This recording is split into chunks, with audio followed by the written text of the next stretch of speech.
take a moment to say the Pledge of Allegiance with me.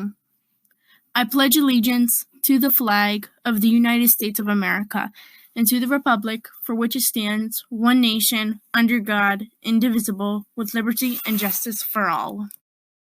The Chesapeake Festival of the Arts has locked down a date and a time. Join Deep Creek Elementary, Deep Creek Middle, and Chesapeake High School for a virtual evening of art, musical performances, and making sessions.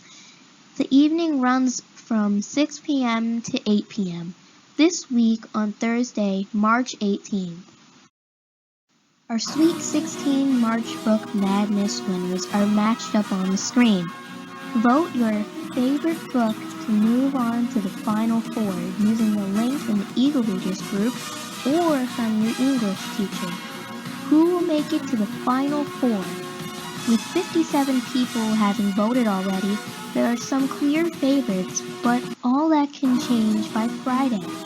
Vote now to see your favorite book and move on to the Final Four. Not sure which book to vote for? Each one is available on the DCMS Destiny catalog, so log in and check it out.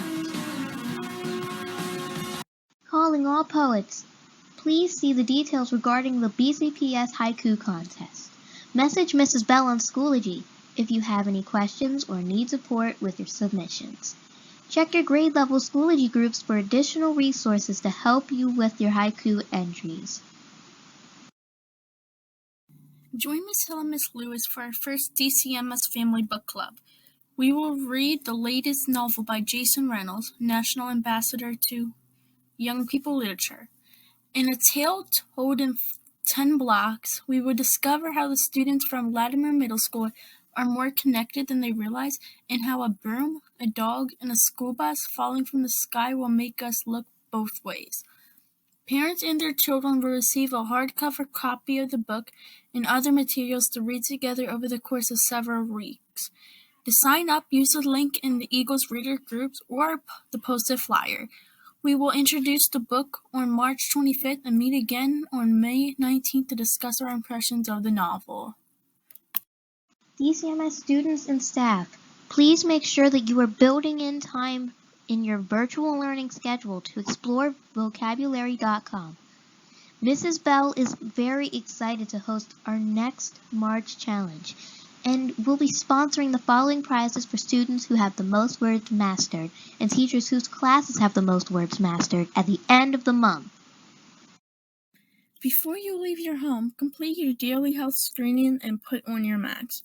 When you get on the bus, be sure to sit with one person per bench and keep that mask on.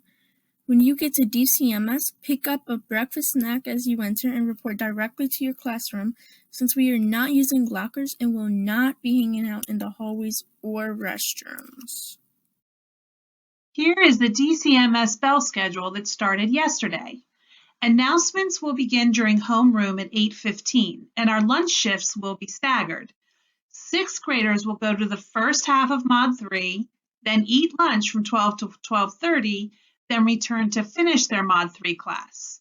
7th grade will eat lunch from 11:15 to 11:45 before they go to Mod 3, and 8th grade will eat lunch at the end of Mod 3 from 12:45 to 1:15. If you have any questions, be sure to reach out to your teachers and admin for help. The following items must come to school with you every day: a charged computer and your charger. We do not have charge carts or chargers. If you neglect to bring your computer or charger, you will be given paper and pencil assignments. Be sure to remember your headphones and extra face mask, water bottle, pens, paper and colored pencils, and a backpack or bag to carry everything in.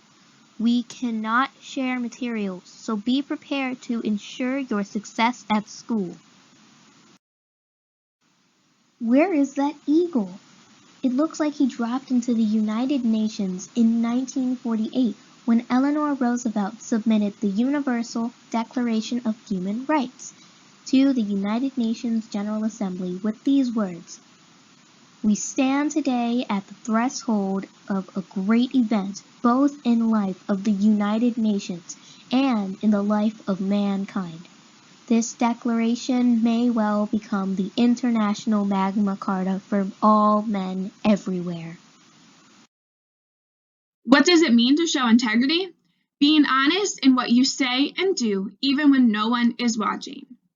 Showing integrity could be doing your own work, not copying from somewhere else, using your equipment and resources appropriately, owning up when you make mistakes and learning from them, and asking for help when you don't understand the directions or need help.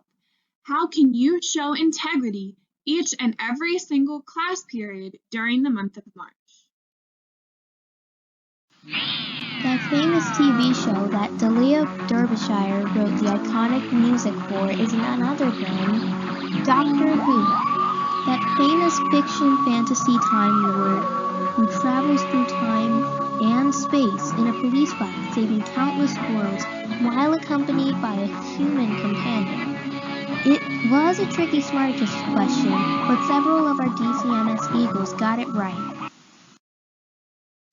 Congratulations to Andrew Anderson, Amy Gerard, Nathaniel Bredlinger, Emmanuel Hernandez, Liam Pollard, Patience Millam, Gloria B., and Cameron Harwell. Your Eagle Bucks have been added to your virtual Eagle Buck Bank. We almost missed him, but this student got the answer correct as well. Jermaine Frisbee. Congratulations. It is time for I Am Smarticus. When you find out the answer to the question that follows, message Muzhill, and if your answer is correct, your name will be added to the wall of Smarticuses. Today's Smarticus question presents 2 Rebus Challenge puzzles with the chance to win double the Eagle Bucks if you get both Rebus puzzles right. A Rebus puzzle uses the placement or absence of words to represent a name, place, or phrase. See if you can figure out one or both of these Rebus puzzles. Think, think, think. Think, think, think. Think, think, think. Got to think, think, think, think, think, think, think, think. For Women's History Month, our final segment before ending with the meditation moment will pay tribute to women of the world who have worked to make our lives better in so many ways. Check out today's video celebrating Women's History Month.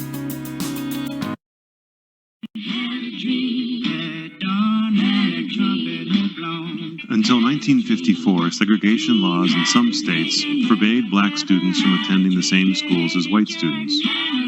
In 1954, the United States Supreme Court outlawed segregation throughout the country and ordered that white-only schools must be open to African American students with all deliberate speed. The governor of the state of Arkansas vowed to defy the order. "Blood will run in the streets if Negro pupils should attempt to enter Central High School," he said. The school board of the city of Little Rock, Arkansas, planned otherwise. To comply with the Supreme Court order, the school board of the city of Little Rock announced that the city's all-white secondary school could now accept black students. On the first day of school in September 1957, 9 African American children, later referred to as the Little Rock Nine, planned to enroll in Little Rock Central High School. Elizabeth Eckford was one of the 9. The Little Rock School Board asked parents of the 9 students not to accompany their children to school because the board feared that the presence of African American parents would incite a mob. The governor of Arkansas sent the National Guard into Little Rock, claiming that there was a danger of violence. Arrangements were made for all 9 students to meet off campus and approach the school accompanied by a lawyer and under military protection. Because the Eckford family had no telephone, Elizabeth was unaware of the arrangements, so she set out alone. When she got off the bus near Central High School, Elizabeth saw a crowd of angry white people and hundreds of armed soldiers whom the governor had sent to prevent the 9 students from entering the school. Elizabeth thought she might be safe if she walked behind the Arkansas soldiers to the school entrance. Believing the guards were present to protect her, she tried to pass through the line several times before being forced back into the white crowd. The crowd began to follow me, calling me names. All of a sudden, my knees began to shake, and I wondered whether I could make it. It was the longest block I ever walked in my whole life. Even so, I was not too scared, because I thought the guards would protect me. When I got in front of the school, I went up to a guard again, but he just looked straight ahead and did not move to let me pass. I did not know what to do. Just then, another guard let some white students through. When I tried to squeeze past him, he raised his bayonet. Somebody started yelling, "Lynch her! Lynch her!" I tried to see a friendly face. I made eye contact with an old woman, but she spat on me. I looked down the block and saw a bench at the bus stop. I ran to the bench and sat down. Some of the crowd followed Elizabeth to the bench, shouting, "Drag her over to the tree," a way of saying they would lynch her. As Elizabeth sat on the bench for what seemed like an eternity, a white woman named Grace Lorch made her way through the crowd and spoke to Elizabeth. Elizabeth slowly lifted her eyes and looked up at the stranger. Then she got up. Walking close beside her, the woman guided her to a nearby bus stop. Elizabeth got on the bus and escaped from the mob. Over the next few weeks, the governor continued to fight federal authorities until finally on September 24, President Eisenhower federalized the Arkansas National Guard control and ordered the 101st Airborne Division to escort the 9 students into the school. For the remainder of the school year, the Guard accompanied the students from class to class. The Little Rock Nine eventually succeeded in integrating Central High School. Elizabeth later received a degree in history from the Central State College in Wilberforce, Ohio. She served in the United States Army for several years and found employment as a social worker and substitute teacher. Elizabeth returned to Little Rock in 1974 to live in her family's home, the only one of the 9 to return to that city to live. In 1999, 42 years later after the crisis, Elizabeth and the other Little Rock Nine students received the Congressional Gold Medal from President Clinton as a permanent remembrance of their unforgettable moment of courage. Had a dream at dawn and a trumpet had blown. Had a dream.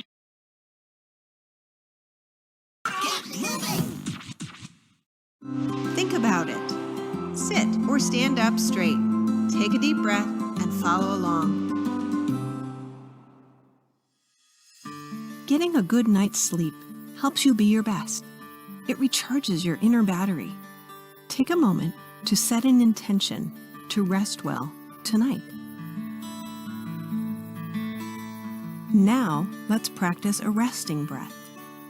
Be still, close your eyes, or gaze at the screen. Take a natural in-breath, and then a long out-breath. Inhale, exhale. Inhale, exhale. One more. Inhale, long exhale.